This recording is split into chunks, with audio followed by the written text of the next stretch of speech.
Тип был лютый, конечно, этот Джон Браунинг вообще.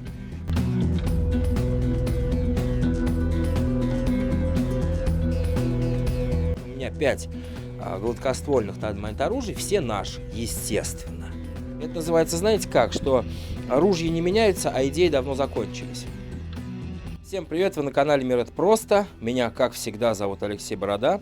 Речь у нас сегодня про оружие Браунинга, Джона Мозеса Браунинга. Вообще мы о нем в основном и поговорим. Ну, в данный момент у нас Браунинг Ультра XS, X. Одна из его самых крутейших моделей. Поехали.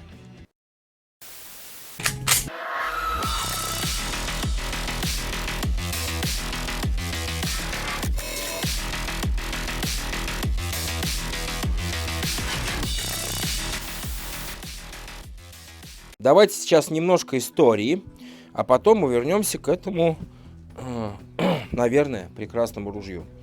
Значит, Джон Мозес Браунинг родился в 1855 году. Естественно, в Соединительных Штатах Америки, понятно, королевствах. Значит, 22-й ребенок в семье он был, чтобы было понимание, да. Значит, у него папа был мормон, что ли, господи, как их там, да. У него 3 жены было, то есть это не одна, в смысле, мама родила 22 ребенка, это 3 мамы, так сказать. 14 лет данный гражданин придумал свою первую винтовку, на удивление, причем которая работала, и подарил ее своему брату. Почему этот гражданин занялся оружием? А потому что батя его, папа, по нашему батя, по ихнему фазер, занимался тоже оружием, то есть он был оружейник, он там ковкой какой-то занимался, еще чем-то. Вот, соответственно, Браунинг, прежде чем научился писать, гражданин, Мозес, так сказать, Браунинг, уже знал оружие. Вот. Дальше чего? Значит, в 23 года, это был 1878 год. 23 года папа умер, и Браунингу, в принципе, досталось, кстати, непонятно почему, если их там 22 ребенка был, бог с ним. Короче, мастерская оружейная. Тут-то, как говорится, на всю катушку понеслось.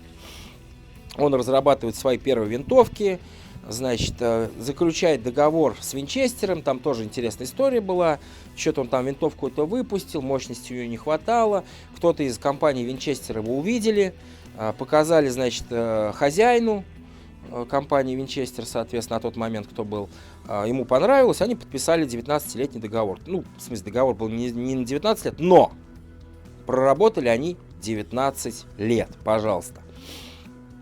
Дальше чего? Вообще гражданин, значит, Браунинг, товарищ, успел поработать с Винчестером, с Кольтом и под конец, скажем так, уже закат своей жизни с Ремингтоном.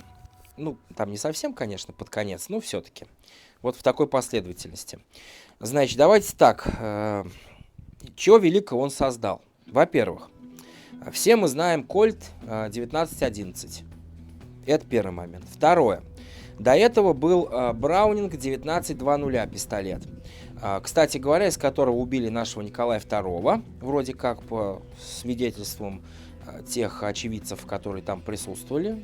Почему-то с ними еще разговаривали, непонятно почему.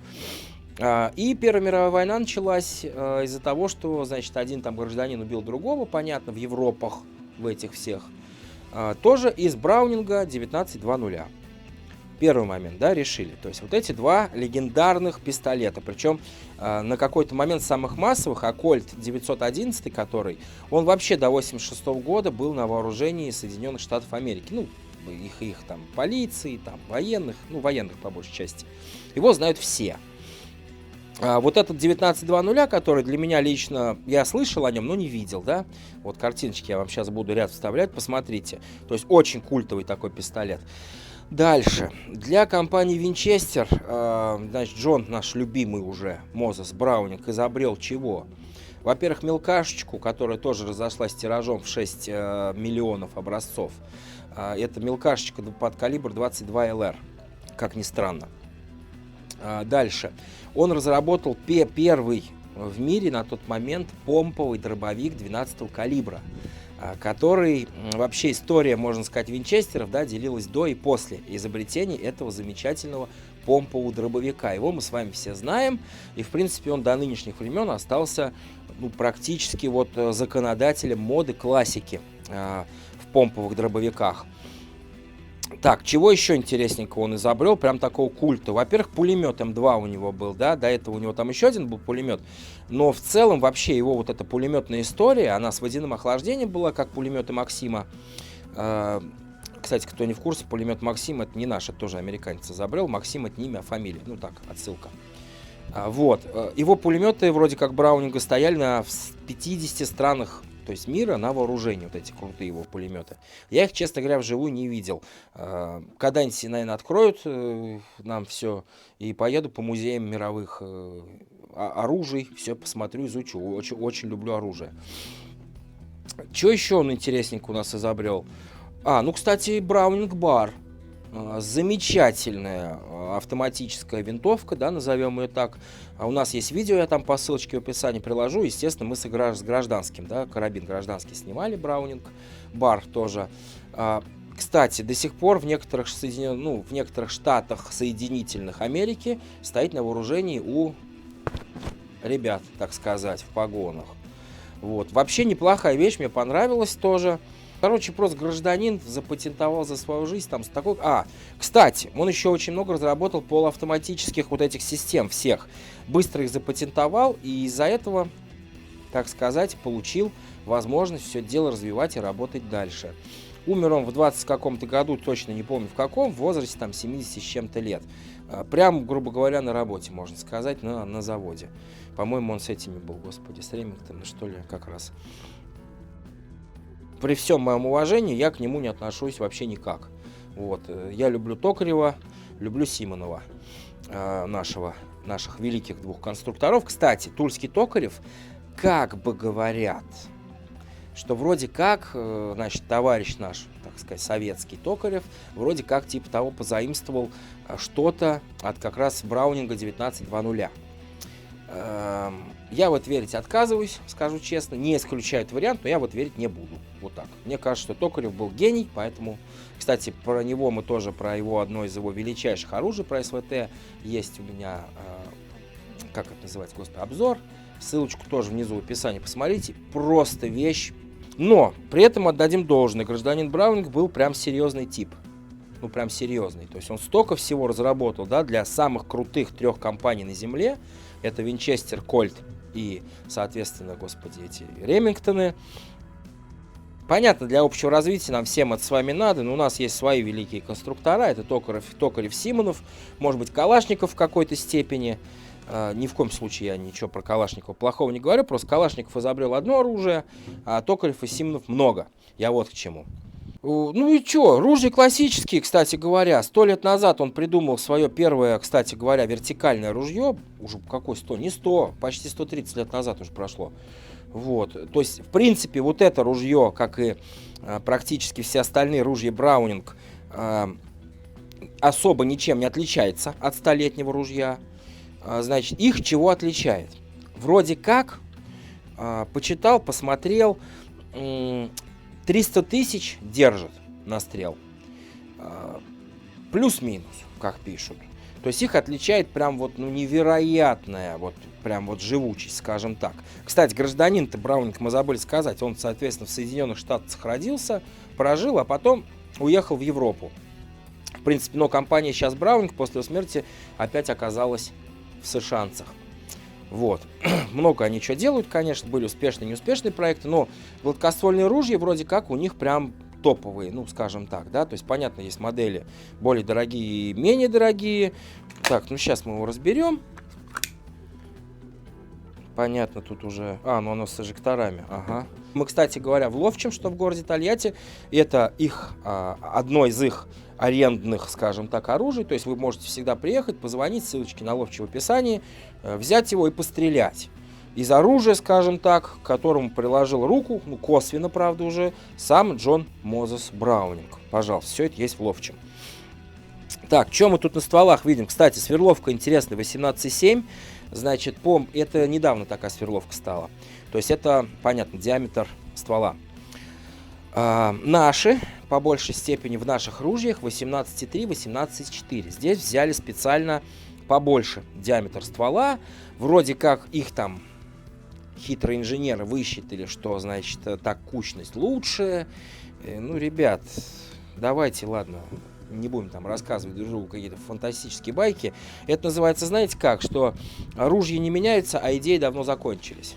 И теперь вот кто как хочет, так и придумывает. Сюда полмиллиметра, туда полмиллиметра и так далее. Рулеточкой сейчас мы измерим.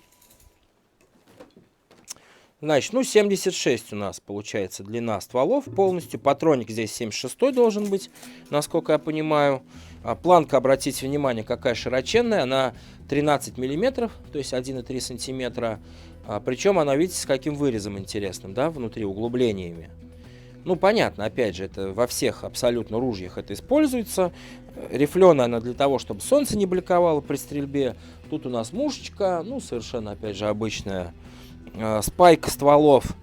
Ну, блин, все обычно. То есть ничего нет здесь какого-то там сверхъестественного, нового. Единственное, обратите внимание, высокая достаточно все-таки вот эта планка, да, то есть над стволом еще промежуток есть, что бывает далеко не во всех ружьях. Сделано, в принципе, зеркально, ну, по красоте, назовем это так. Я говорю, тип был лютый, конечно, этот Джон Браунинг, вообще просто лютый. Столько всего за жизнь придумал. Так, ну да, дальше что мы здесь с вами видим? Понятно, сверловку посмотрели. Ну, здесь понятно, номер, Браунинг СА, понятно. Дальше, так, давайте посмотрим коробку. Ну, хочу сказать, при таком настреле действительно состояние хорошее, то есть сталь используется очень-очень хорошая. Понятно, что это, опять же, у него, кстати, система такая, он один из первых придумал вообще-то инерционные ружья, кстати говоря. Опять же, ну, позолоченное все. Ну, то есть, блин, да, ребят, ну, обычное ружье. Дерево тут какое-то тоже обычное, типа 3-го класса там используется. Ну, сейчас постреляем, опять же, попробуем все это. Ну, повторюсь, меня Браунинг, лично меня, каждому свое, как мы знаем, да, никаким образом вообще не цепляет. И, кстати, интересная штука, смотри. Видал? Кстати, вот мы сейчас сразу на камеру, смотри, с чем столкнулись. Наши все ружья собираются так спокойно. Здесь нужно отвести. Ага. Все, это собрали. Притом он опять почему-то встал на взвод. Очень интересная тенденция, конечно. Ага, так.